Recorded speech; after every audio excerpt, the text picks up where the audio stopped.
Seja bem-vindo ao podcast do Ministério Fronteira. A mensagem que você vai ouvir foi pregada pelo pastor Álvaro Cruz na nossa igreja na Barra da Tijuca, no Rio de Janeiro. Nossa oração é para que você seja abençoado por essa palavra. Diz a sabedoria popular que nem tudo que reluz é ouro. Então significa que nem tudo é aquilo que a gente vê. Nós damos, é claro, uma importância muito grande ao que nós vemos, ao que nós enxergamos, porque é através da visão que nós nos relacionamos e nos referenciamos com o mundo em que nós vivemos. É a partir daquilo que a gente vê que a gente vai construindo conceitos.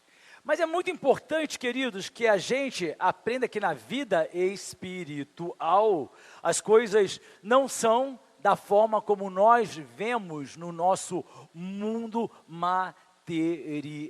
Aliás, a humanidade está atestando a veracidade disso, uma vez que algo que você não consegue enxergar, nenhum de nós paralisou cerca de 2/3 da humanidade. Ninguém enxerga o coronavírus a olho nu. Até porque um cientista, na tentativa de nos fazer entender a dimensão do tamanho do coronavírus, ele fez uma analogia muito interessante. Ele disse, o seu corpo é como se fosse o planeta Terra. E o coronavírus é como se fosse uma galinha diante do planeta Terra. Então você entende qual é a dimensão deste vírus que fez com que a humanidade inteira fosse paralisada e agora viesse a enfrentar, não só ainda porque a pandemia não acabou, mas também problemas econômicos muito sérios que têm consequências que se desdobram por muitos e muitos meses, quiçá anos, algo que a gente não consegue enxergar. E na vida espiritual, nós precisamos estar literalmente atentos a isso, porque no mundo espiritual as coisas não são da maneira que nós enxergamos. Eu poderia escolher diversas passagens para referenciar o tema da mensagem desta noite, mas eu escolhi um em especial. E nós vamos meditar sobre o tema: escolha o que não podemos ver. No mundo espiritual, escolha o que não podemos ver. E eu vou ler inicialmente alguns versículos do capítulo do Evangelho de Marcos, capítulo 5, versículos de 21 a 24. Tendo Jesus voltado de barco para outra margem, uma grande multidão se reuniu ao seu redor, enquanto ele estava à beira do mar. Então chegou ali um dos dirigentes da sinagoga, chamado Jairo, vendo Jesus, prostrou-se aos seus pés e lhe implorou insistentemente: minha filhinha está morrendo, vem por favor e impõe as mãos sobre ela, para que seja curada e viva. Jesus foi com ele, e uma grande multidão o seguia e o comprimia. Jesus estava voltando de barco de uma região chamada Decápolis, onde havia 10 importantes cidades, onde ele havia acabado de curar o chamado endemoniado gadareno, ou seja, aquele endemoniado da região de Gadara. E ele atravessou o mar da Galileia e foi para outra margem, para a sua cidade, a cidade de Cafarnaum. Cidade de Cafarnaum, quem esteve já em Israel sabe que hoje está reduzida a ruínas, mas era o local onde Jesus costumava habitar. E ele menciona logo no início que Jesus, chegando a outra margem, uma grande multidão se reuniu ao seu redor enquanto ele ainda estava à beira do mar. Fato é que todo mundo sabe também que o Mar da Galileia, na verdade, é um lago, e nem é dos maiores, o lago de Tiberíades ou o lago de Genezaré. E ele ainda estava à margem, ou seja, descendo do barco, quando uma grande multidão cercou Jesus Cristo.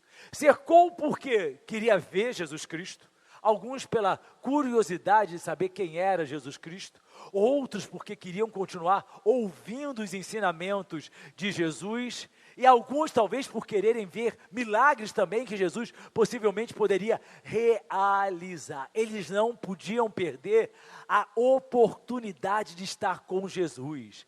Então, eles ouviram que Jesus estava vindo e já estavam aguardando Jesus ali na beira do mar. Isso mostra para mim e para você, queridos, em primeiro lugar, que nós precisamos aproveitar todas as oportunidades para crescer na fé. Aquela multidão ouviu que Jesus estava vindo e foi cercar Jesus Cristo, foi estar junto de Jesus Cristo, foi porque queria ouvir Jesus Cristo. Era uma oportunidade que eles não podiam perder, eles não sabiam qual seria o próximo rumo de Jesus Cristo, eles não sabiam o que haveria de acontecer. Da mesma forma, eu e você precisamos aproveitar todas as oportunidades que nós temos para ouvirmos a palavra de Deus, para vermos os milagres de Jesus Cristo, para crescermos na fé. O que nós estamos fazendo aqui hoje é exatamente isso. Nós não estamos desperdiçando as oportunidades. É claro que nós estamos reunidos aqui para cultuarmos ao Senhor dentro de todas as medidas de segurança. Não só o distanciamento, o isolamento social, estamos com o uso de máscaras. Nós, antes de vocês chegarem, foi feita toda uma desinfecção aqui com produtos especiais para piso, produtos especiais para cadeira, produtos para corrimãos e outras coisas mais, para que nós pudéssemos estar aqui adorando ao Senhor com segurança. O que eu acho interessante, tem muita gente que eu tenho medo de ir para a igreja, mas não tem medo de ir para o supermercado. E o supermercado está muito mais cheio, sem distanciamento nenhum. A pessoa não tem medo de ir para o supermercado. Por quê? Porque precisa comer. Mas para alimentar a nossa alma, aí muitas pessoas, não é o caso, graças a Deus, da nossa igreja, até porque eu digo, só venha para a igreja se você se sentir confortável. Se você tiver com medo, nem venha, fica em casa. Porque o seu medo, literalmente, vai impedir você de adorar ao Senhor. Eu não sou louco, como alguns pastores aí têm feito. A senhora que trabalha lá na nossa casa, eu contei isso aqui no primeiro culto, ela ficou 3 meses sem ir à nossa casa, porque nós decidimos assim. E claro, nós pagamos a ela esses 3 meses, e ela ficou sem trabalhar. Ficou 3 meses de férias lá de casa. E aí ela voltou, nós voltamos aos cultos aqui no domingo, na segunda-feira ela voltou, e aí eu perguntei para ela, sua igreja já voltou a se reunir, a cultuar? Ela, como assim? Não, porque a nossa igreja voltou agora no domingo. Voltou? Pastor, a minha igreja nunca parou de cultuar, não. Aí eu, como é que é? Não, a gente não parou, não. Nem um final, não, mas tem que distanciamento, pastor? Está todo mundo junto lá na cantina, tomando café, um vem, abraça, dá beijinho, não sei o que, dá tapa na cabeça do menino. Aí eu falei, não, mas máscara vocês estão usando, como você? Máscara. A gente usou na primeira semana de março, pastor. No segundo culto já estava todo mundo sem máscara, até porque o pastor disse, quem está na casa do Senhor, o vírus não pega, quem está lá fora, o vírus vai pegar. É claro, queridos, que pela misericórdia do Senhor, a igreja está lá. E não é por falta de fé que eu jamais faria uma coisa dessa, porque é irresponsabilidade. Aquilo que cabe a você e a mim fazermos, nós temos que fazer. É muito fácil chegar, e tem gente que anda pregando isso por aí. É Deus quem escolhe quem pega o coronavírus. É Deus que escolhe quem vai morrer de Covid-19. É claro que Deus tem os nossos dias contados, é óbvio que todos nós sabemos disso. Agora Deus vai escolher, não, 1, 2, 3, você tem Covid-19 e morre, você tem e sobrevive.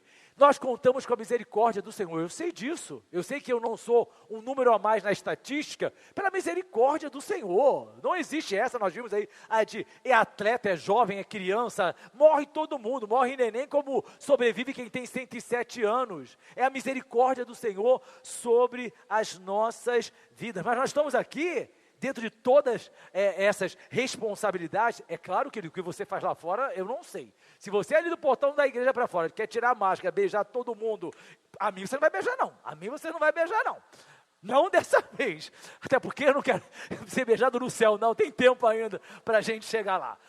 Mas aí a responsabilidade é sua. Mas nós estamos aqui, por quê?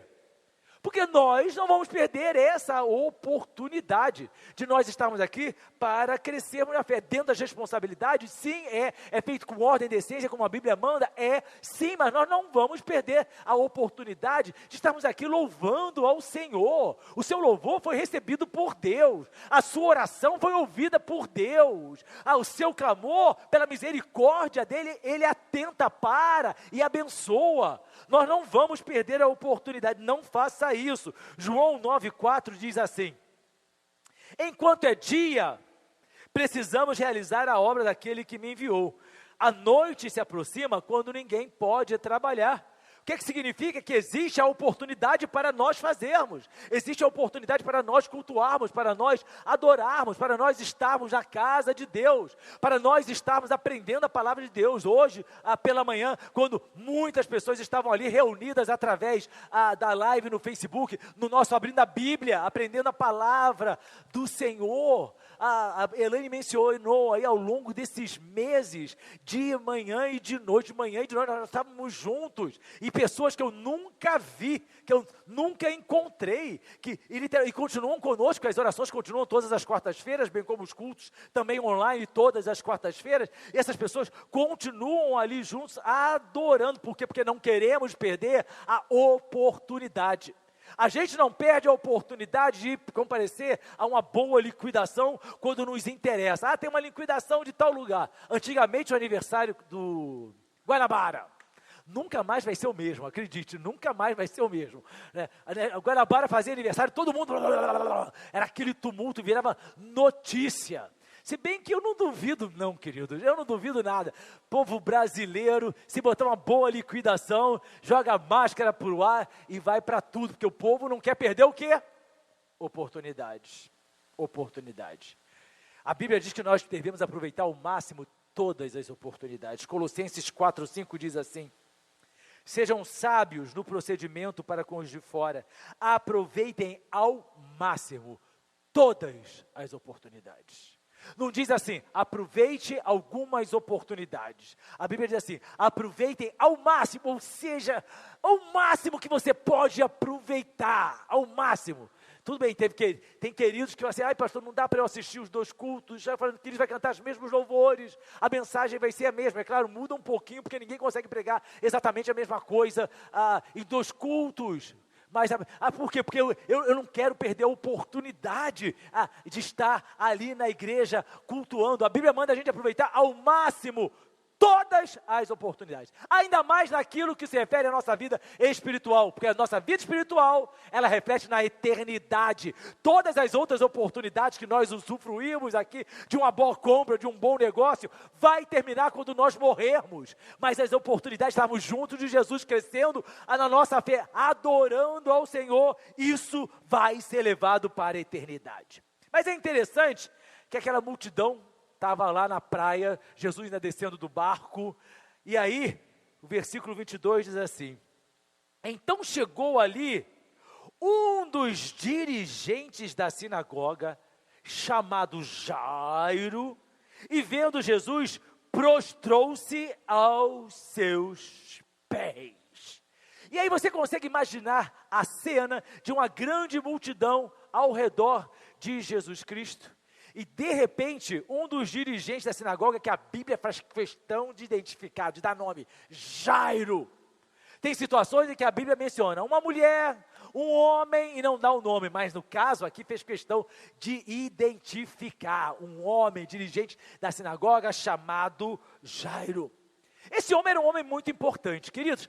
A sinagoga se tornou um local de culto muito importante para os judeus durante o exílio babilônico, Aqueles que são seminaristas já ouviram falar diversas vezes em sala de aula, que por volta do ano 930 a.C., depois que Salomão morreu, quando Roboão foi assumir o trono, aí o reino de Israel foi dividido em 2, o reino do norte passou a ser chamado de Israel, o reino do sul chamado de Judá. Todos nós, seminaristas, também já aprendemos que o reino do norte foi sendo sucessivamente invadido pelos assírios, cidade de Nínive, eu preguei sobre isso aqui na quinta-feira, até que em 722 eles foram totalmente destruídos e o reino do norte, chamado Israel, desapareceu. O reino do sul continuou existindo, até que por volta do ano 587 a.C., foi totalmente conquistado pelos babilônicos, liderados pelo seu imperador Nabucodonosor, e eles foram levados para o cativeiro, aonde permaneceram 70 anos. O templo de Jerusalém foi destruído, e onde é que eles iam adorar? Em outras terras, sem templo. Eles começaram a se reunir para estudar a Torá, ou seja, o Pentateuco, a lei. E eles começaram a se reunir. E essa reunião deu então a origem à sinagoga, Knesset, que significa assembleia.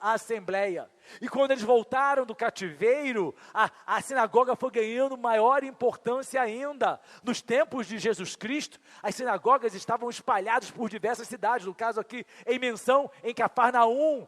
E as sinagogas estão aí até hoje.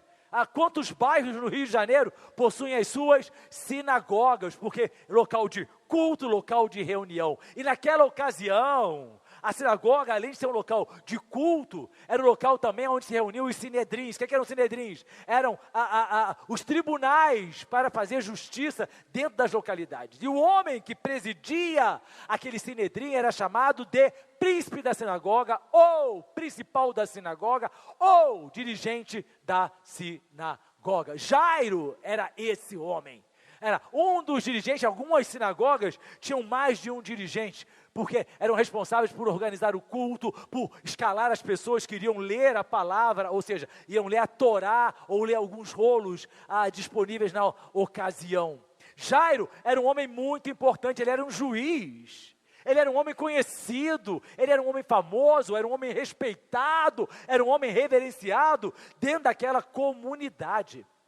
E aí você consegue imaginar aquela multidão reunida e daqui a pouco vem um homem correndo, quem é aquele maluco? E aí um reconhece, Jairo, o príncipe da sinagoga, e ele vem correndo, vem literalmente, porque não imagine vocês que ele veio caminhando com passos cerimoniais, ele veio porque a Bíblia declara, vendo Jesus, chegou ali um dos dirigentes da sinagoga, vendo Jesus, prostrou-se aos seus pés. Ele chegou diante de Jesus e o que é que ele fez? Muito prazer, eu sou Jairo, eu sou presidente da sinagoga, sou príncipe da sinagoga, sou dirigente da sinagoga e vim aqui lhe conhecer, lhe dar boa... Foi isso que ele fez? A Bíblia diz que ele se prostrou, nem que ele se ajoelhou, ele se prostrou, ele se jogou aos pés de Jesus. E preste atenção, as pessoas, aquela multidão inteira sabia quem era aquele homem. Sabia a importância do cargo que aquele homem ocupava. E aquele homem não estava nem preocupado com as convenções sociais. Ele não estava nem preocupado, queridos, que tivessem reconhecido a ele ou não. Ele não estava preocupado com os críticos, dizendo que é isso, um homem da importância dele não pode fazer isso. Um homem que ocupa um cargo tão importante não pode agir dessa forma. Esse homem está quebrando o protocolo, está se jogando aos pés desse homem que está pregando contra a religião. E a Bíblia declara que ele literalmente foi e se jogou aos pés de Jesus Cristo. Era um homem muito importante. Mas Jairo era um homem importante? Muito importante, mas muito desesperado. Ele era muito desesperado naquele momento. Porque presta atenção, queridos, quando as coisas fogem ao nosso controle, quando as coisas escapam à nossa possibilidade de resolvê-las, o desespero invade o homem. Não importa qual seja a importância social que ele tenha, o cargo que ele ocupe, a quantidade de dinheiro, não importa o seu nível de instrução, quantos diplomas ele tenha na parede, não importa o quão arrogante ele seja, o desespero bate como bateu na porta de muitas pessoas e vai continuar batendo ao longo dessa pandemia. Meus filhos moram na Flórida, num condado chamado Palm Beach County. E Palm Beach County, eu acompanho através do jornal Palm Beach Post. Eu sou assinante do Palm Beach Post e eu acompanho. E ali tem uma coluna, não é nenhuma coluna, são algumas páginas, dizendo, perdemos para o coronavírus. E aí começa a falar de vida das pessoas. A cidade de Palm Beach, entre os 100 maiores milionários dos Estados Unidos, 90 tem casa em Palm Beach. Quem conheceu já a cidade, sabe as mansões que existem ali. Sabe as mansões? E se você colocar, você vai ver, mansões estão vendidas por 70 milhões de dólares, por cifras inimagináveis, mansões que ocupam verdadeiros quarteirões. E aí vem, fulano de tal, milionário que morava na mansão que custa tanto, entrou no hospital e não sei do que, morreu. 12 dias depois morreu a sua mulher. Fulano de tal que tinha 76 anos, morreu. Aí morre um outro de 93. Uma senhora, agora recentemente, milionária, estava saudável em casa, querido, saudável. E aí, 92 anos, levou um tombo. No que ela levou um tombo, quebrou a perna. No que quebrou a perna, precisaram levar para o hospital. No que ela deu entrada no hospital, ela não tinha Covid, mas como ela ficou no hospital, passou a ter. Ela não morreu da perna quebrada, ela morreu da Covid-19, e é o que o filho dela declarou para o jornal. Inimaginável numa época dessa, em que uma mulher que tem tantos milhões de dólares venha morrer por causa de uma perna quebrada. Ela tinha dinheiro para construir quantos hospitais ela quisesse. Ela não ia depender desses hospitais de campanha que são montados na Lagoa ou no Maracanã, mas o seu dinheiro não pôde resolver o seu desespero, ou o desespero da sua família. Quando está tudo confortável, a gente se sente senhor da situação. Mas quando as coisas descamam para aquilo que a gente não pode controlar, aí o desespero bate. É o desespero na área da saúde, às vezes é o desespero na área familiar, quando você não consegue resgatar um filho das drogas, ou é o desespero na área da saúde, exatamente como eu acabei de mencionar, um exemplo, o desespero financeiro, quando está tudo quebrado e você vê que não tem mais solução. Você quer dizer, maior Zara, a maior indústria de moda do mundo, anunciou, fechou 1.200 lojas. Você sabe lá quantas são 1.200 lojas? De uma vez só. E aí, como é que se controla isso? Quem é o grande gênio econômico que vai conseguir consertar tudo isso? E aí o desespero bate. Nós também ficamos desesperados. Eu não sei se existem pessoas aqui hoje que possam estar nessa situação de desespero. E aí quando o desespero bate, queridos, pela importância daquele homem, é claro que ele já tinha consultado outros médicos. É claro que ele já tinha buscado todas as possibilidades que estavam disponíveis. E nenhuma delas resolveu. Era uma filha, 12 anos de idade. Aliás, aos 12 anos de idade, naquela época, na sociedade judaica, a menina já podia se casar.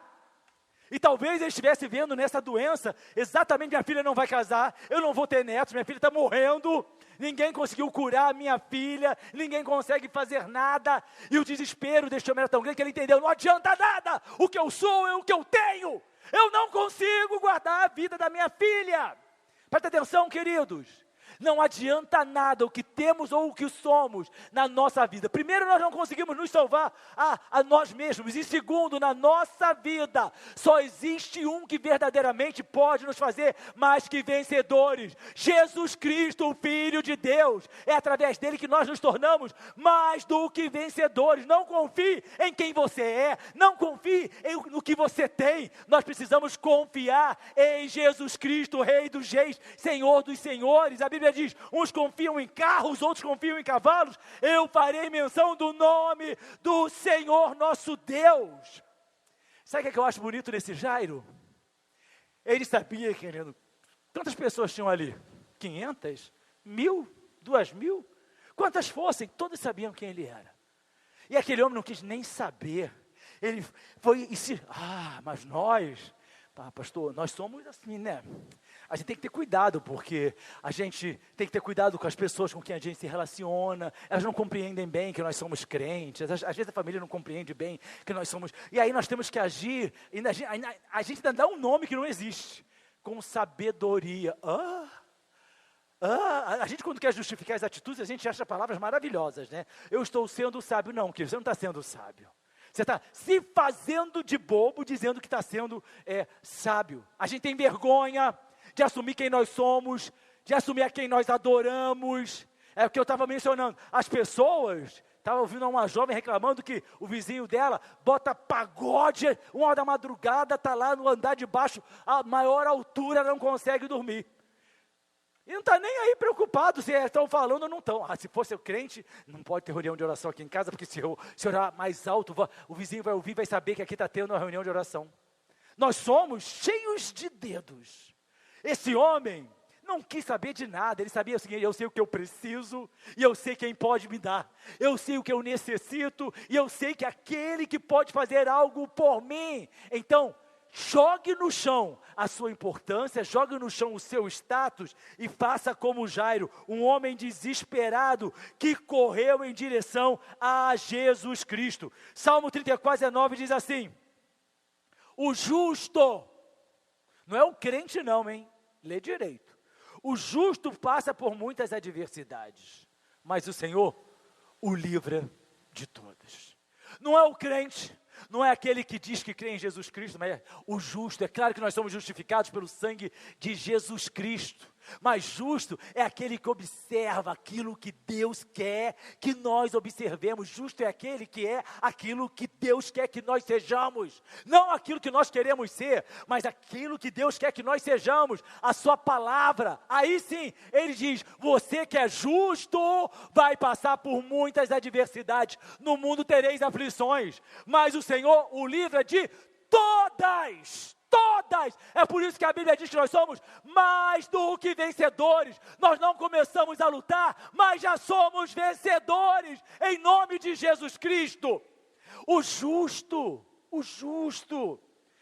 Jairo era um homem importante, prostrado aos pés de Jesus, prostrado. Imagina que ele chegou, se jogou, se deitou aos pés de Jesus, se jogou aos pés de Jesus.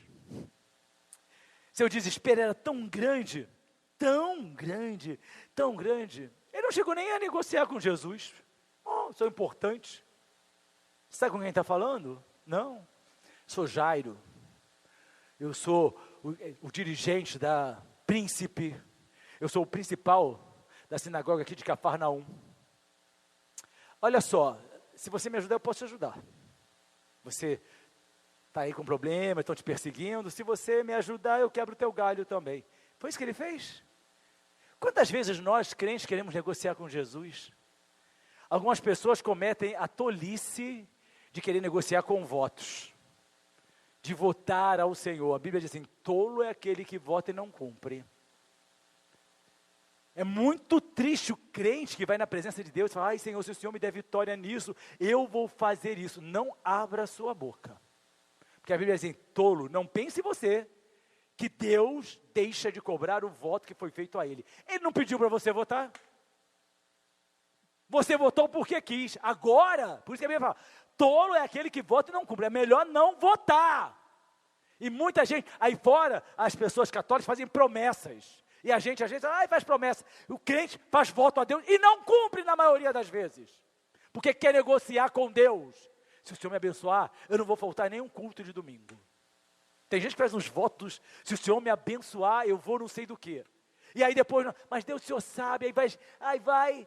Esse homem não cometeu essa sandice que crente costuma cometer, não. Esse homem reconheceu a sua insignificância. A Bíblia diz em Hebreus 2:6, que é o homem para que com ele te importe. Quem é que sou eu? O que eu sou? Diz para mim.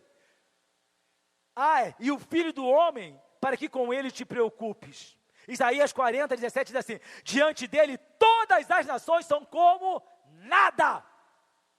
Todas, junta aí, 200 e tantos países, está aqui, Senhor. E a Bíblia diz assim: para mim isso é nada. Mas peraí, aqui nesse bolo está Estados Unidos, tem Japão, tem França, tem Alemanha. Nada. Todas as nações são como nada. Para ele, são sem valor e menos que nada. Meu Deus do céu, o que é menos que nada? O que é menos que zero? Somos nós. Se zero é nada, a Bíblia está dizendo assim: você é menos que nada. Menos que nada. Jairo era um homem importante, mas estava implorando. É bonito isso, gente. A Bíblia diz aqui assim: olha, versículo 23, Marcos 5. E lhe implorou insistentemente, implorou. Gente, implorar é pedir? Implorar é o quê? É o quê? Isso, com máscara fica ótimo, estou ouvindo tudo, sabe? Não sei se a voz vem dali ou daqui, mas está ótimo. Ele não pediu, ele estava ali, ele estava implorando, ele não estava assim, pega um copo d'água para mim, por favor. Não era isso não, ele estava e a Bíblia diz assim, insistentemente, se ele estava insistindo, é porque a primeira vez que ele implorou não deu resultado. Para que ele ia ficar implorando insistentemente, se tivesse sido atendido no momento que ele começou a implorar?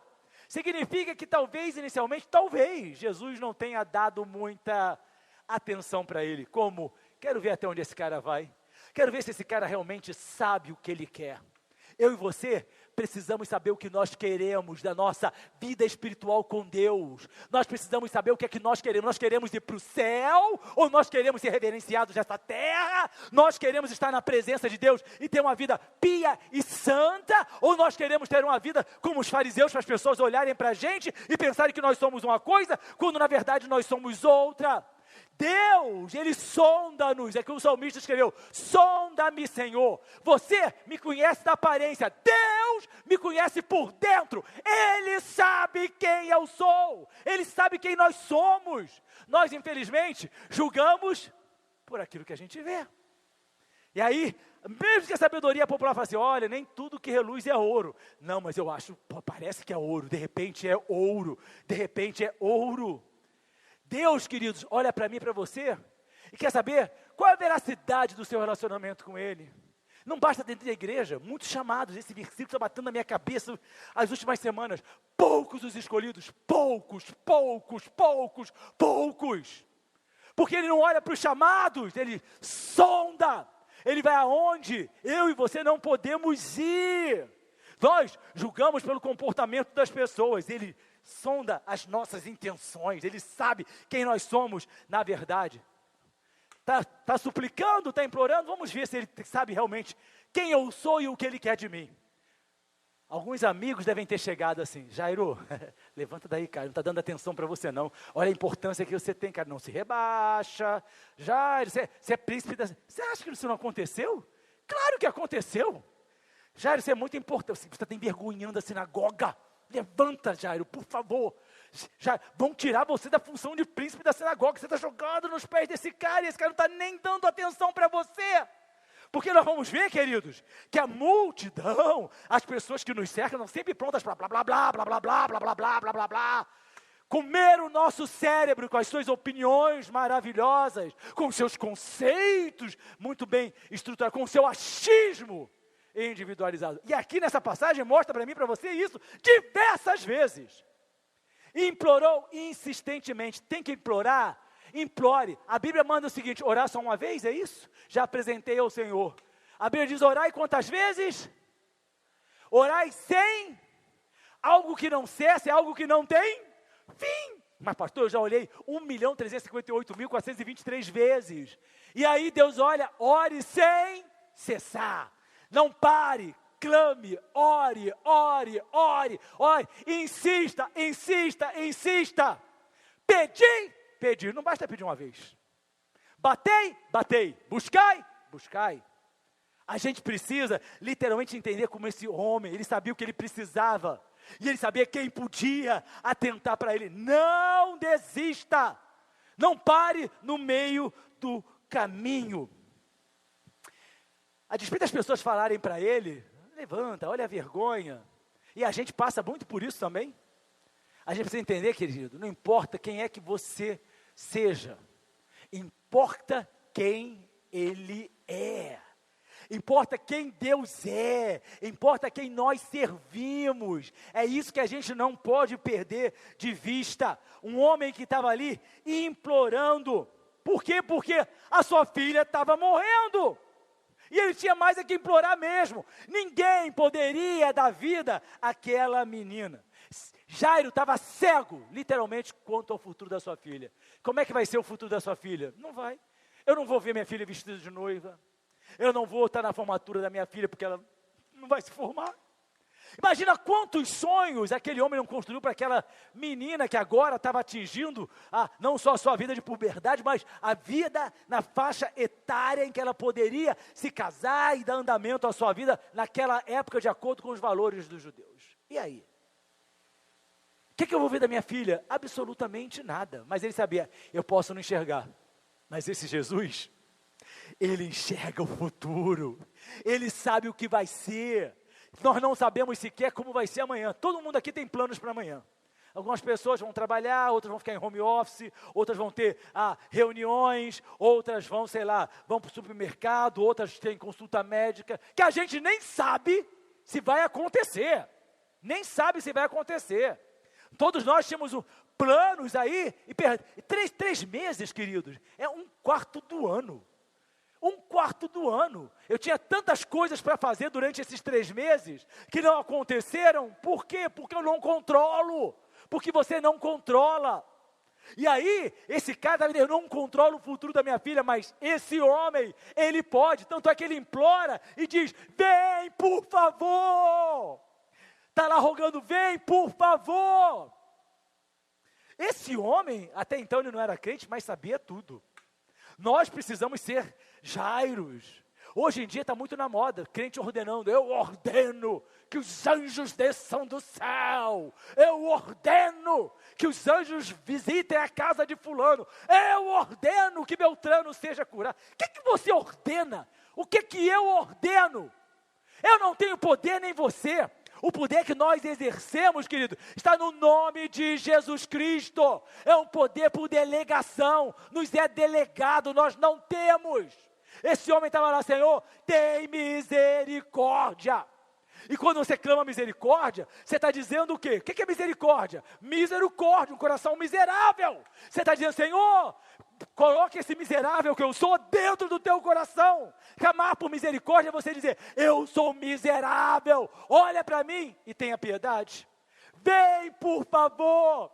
E ainda diz, impõe as mãos sobre ela, e ela vai ser curada e vai viver, e vai viver. Sabe o que é bonito, queridos? Jesus foi. Foi e não perguntou, tem Uber para me trazer de volta?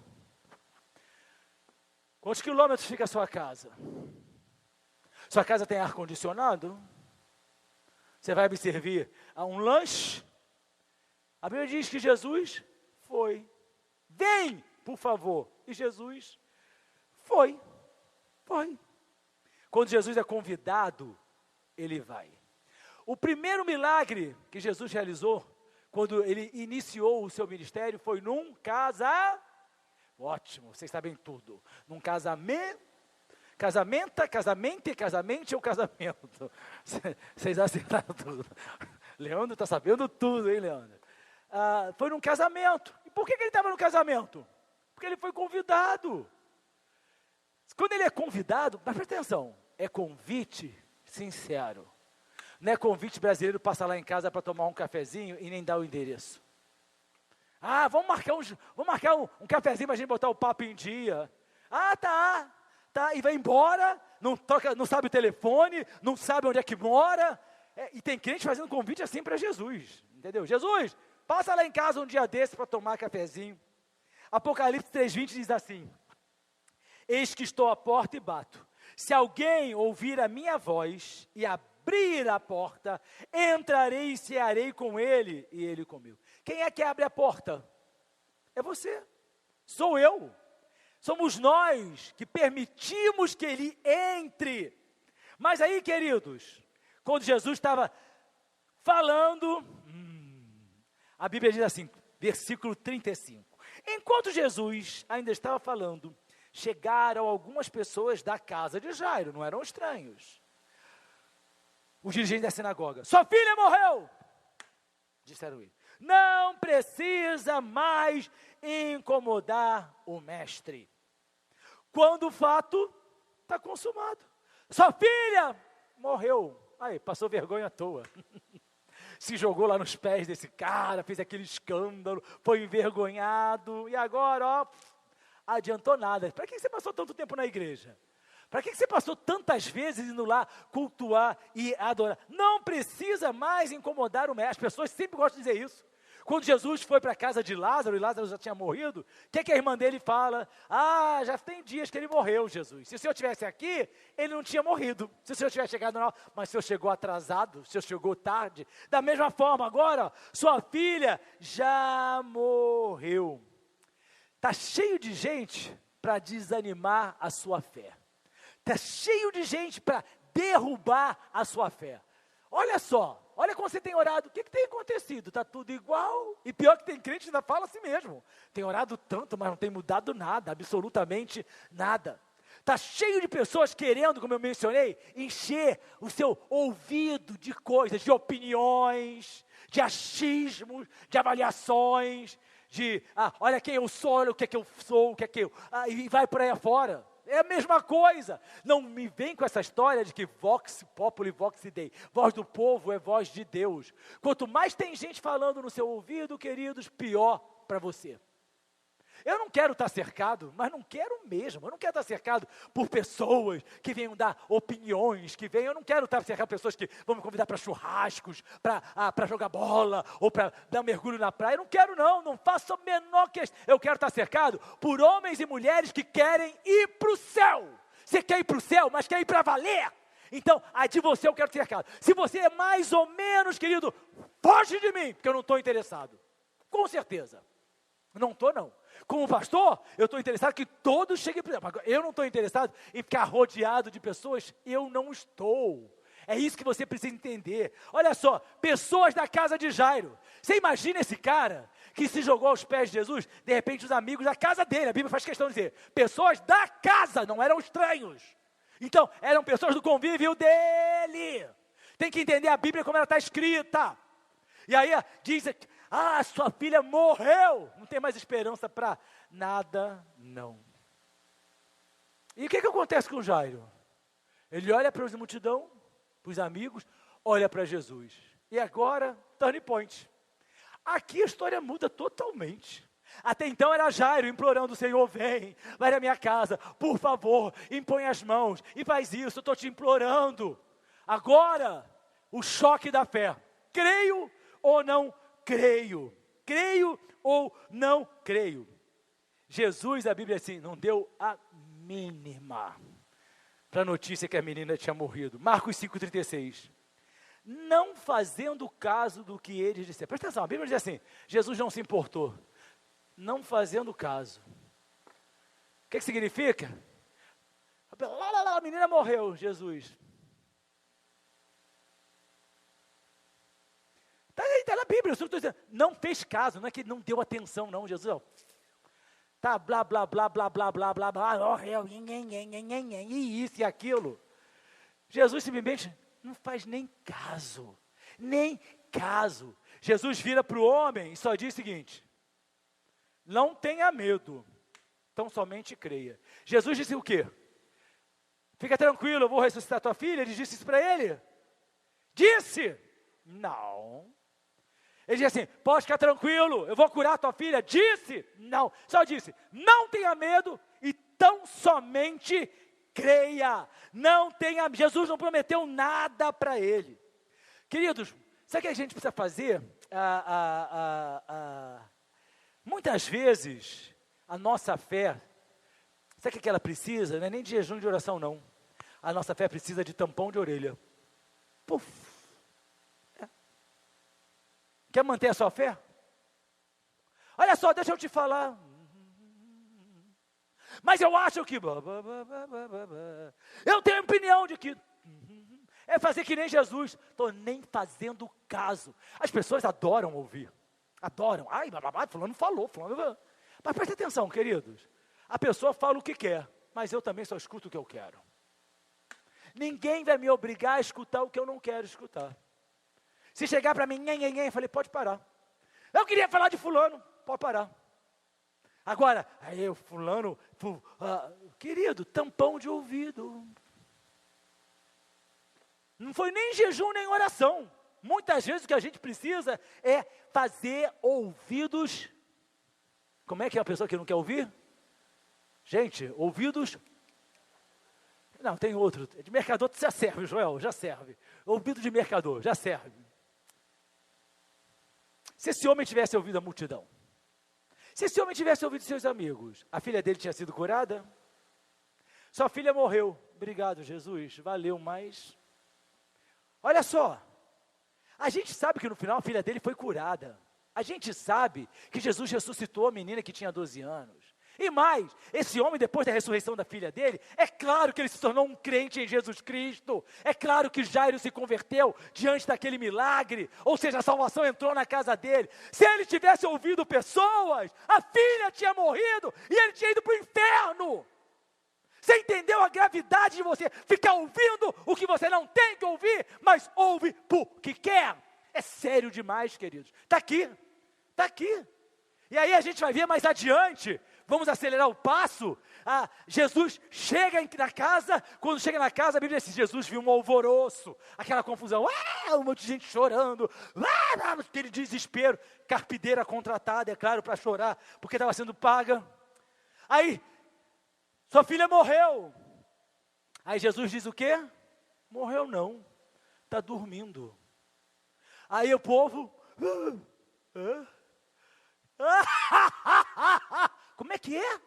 O povo que estava chorando, desesperado pela morte da menina, agora está rindo, está gargalhando. Olha o que a Bíblia, olha o que a Bíblia fala para mim. Quando chegaram à casa do sinagoga, Jesus viu alvoroço, com gente chorando, se lamentando em alta voz. Então entrou e disse: porque esse alvoroço é lamento? A criança não está morta, mas a criança dorme. Mas todos, a Bíblia diz, Marcos 5,40, mas todos começaram a rir. Não foi um ou outro, não. Todo mundo estava chorando, lamentando. De repente, você entendeu como é que o ser humano é volúvel? Você entendeu como o ser humano vai do amor ao ódio, vai da lágrima ao riso, vai da paz ao desespero? É isso aí. A Bíblia está lá. Todos começaram a rir. Num dia, alguns começaram a rir. Todo mundo que estava na casa começou a rir. Esqueceram do sofrimento, esqueceram do luto. Jairo deve ter olhado e falado assim: o que é isso? Alguma piada? Minha filha morreu? E eles agora estão gargalhando, rindo de Jesus Cristo. Então, queridos, por isso que a Bíblia diz assim: maldito o homem que confia no homem. Isso significa, sabe o quê? Porque as pessoas, elas são volúveis, estão chorando, daqui a pouco estão rindo. E o que se faz com o Jairo da vida? O que se faz com esse homem? Jesus, porém, ordenou que eles saíssem. Jesus expulsou a multidão. Muita gente não significa muito apoio, não, queridos. Muita gente não significa muito cuidado. A gente precisa literalmente. Jesus escolheu 3: Pedro, Tiago e João. Não precisava de mais do que isso. Não precisava da multidão com as mãos levantadas, orando, impondo, clamando e tudo mais. Entrou com esses 3. A Bíblia diz para mim e para você lá no versículo 41. Tomou a menina pela mão e lhe disse: Talita, cumi. 2 palavras em aramaico. Talita, cumi. Menina, levanta. Só isso. Menina, levanta. O que estava morto ressuscitou. Quem estava rindo agora estava desesperado porque estava envergonhado. Quem estava rindo de Jesus agora estava envergonhado. Quem está rindo às vezes de você, quem está zombando da sua fé, quem está zombando da sua esperança, quem está zombando da sua alegria de servir a Jesus, descansa, queridos, pode descansar. Basta tão somente uma palavra de Jesus. Aquilo que está morto na sua vida, seja em que área for, seja a sua alegria, seja a sua paz, seja a sua saúde, seja a sua vida financeira, a sua vida profissional, sua vida sentimental, seja na sua família, basta tão somente que Ele ordene: levante-se e vai se levantar para a glória do nome do Senhor. Ele não está pedindo nada a você, o que Ele está pedindo é tão somente creia. Creia, é isso que ele pediu para Jairo. Ele não pediu para Jairo: olha, eu vou levantar a sua filha e você vai erguer uma igreja. Eu vou levantar a sua filha e você vai construir um orfanato. Eu vou levantar a sua filha e você vai me dar um cheque em branco. Ele disse: tão somente creia. O que Ele quer de mim e de você é fé, é olhar e enxergar para aquilo que a gente não vê. Você olha para o seu problema, você não enxerga a solução. Mas em nome de Jesus Cristo, o que Ele fala para você é: enxergue a sua vitória aonde não existe. Enxergue a solução para aquilo que é impossível. Enxergue a realidade daquilo que hoje é tão somente um sonho. A palavra de Deus diz assim: imediatamente a menina que tinha 12 anos levantou-se, começou a andar. Ficou todo mundo atônito. E Jesus mandou o quê? Dar alguma coisa para ela comer. Por que isso? Para Jesus era uma coisa tão normal ressuscitar um morto. Tão normal, falar assim: já levantou, pode dar comida para ela. Pode dar comida para ela. Não precisa entrevistar, não. Deixa a vida seguir. Para Jesus, aquilo que eu não posso fazer, não exige esforço, não existe poder aplicado de uma forma maior. Eu e você precisamos literalmente olhar para Ele, enxergar nele. 2 Coríntios 5,7 diz assim: porque vivemos pela fé e não pelo que vemos. Eu não sei o que você está precisando nesta noite. Não olha para isso, mas olha pela fé. Olha pela fé. 2 Coríntios 4,18 diz assim: assim fixamos os olhos, não naquilo que se vê, mas no que não se vê. Pois o que se vê é transitório, mas o que não se vê é eterno. E Hebreus 12,2 diz assim: tendo os olhos fitos em Jesus, autor e consumador da nossa fé. Se Jairo fosse olhar para as circunstâncias, ele ia olhar para o atestado de óbito. Está aqui, ó, essa filha está morta. E ele não olhou para o atestado de óbito. Ele teve seus olhos fitos em Jesus Cristo.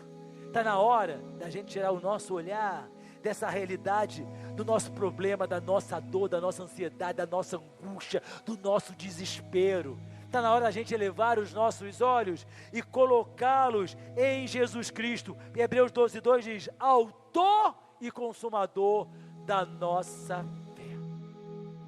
Se você quiser saber mais sobre nós, visite nosso site, ministeriofronteira.com. Nos encontre nas redes sociais ou faça parte dos nossos cultos, todas as quintas e domingos. Que Deus te abençoe.